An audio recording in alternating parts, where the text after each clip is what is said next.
Iikot pa kami banda roon sa unahan. Ayan.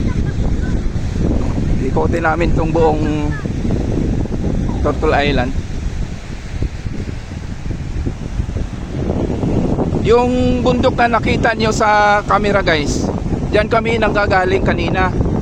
Tumawid kami papunta rito. Bali mahigit 1 oras yung paglalakbay namin, pagbibiyahe, bago nakarating dito sa Turtle Island. Laot pa po yung pinagdaanan po namin. Sa laot kami dumadaan. Yan oh, pumuputi-puti po yung mga alon. Ayan, malakas po yung alon guys.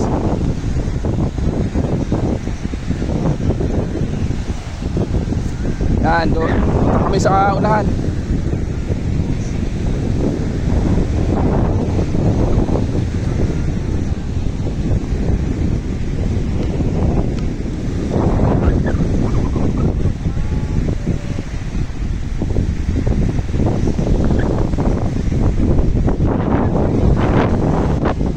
Ito yung mga pananim dyan sa mismong island guys.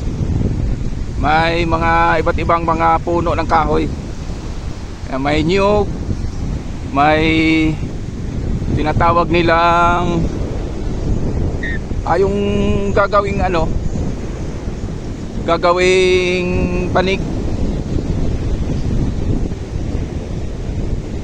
Di ko lang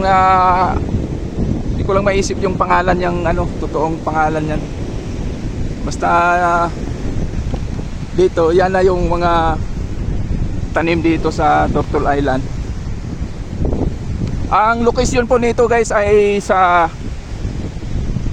Pitugo, na bilang nasakop ito sa Pitugo, Zamboanga del Sur, itong Turtle Island.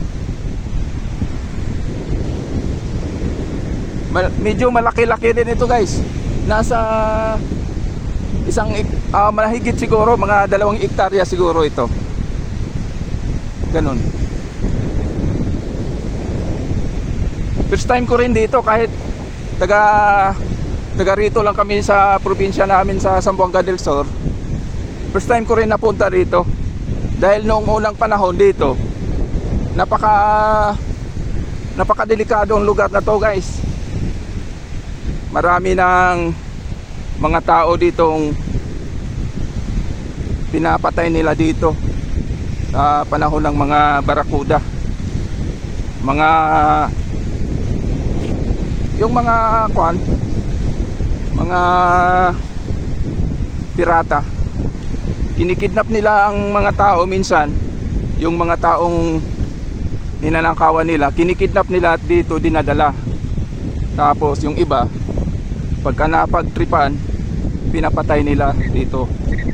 Kaya ayaw ko dito pumunta dati, kasi napakadelikadong lugar ito dati.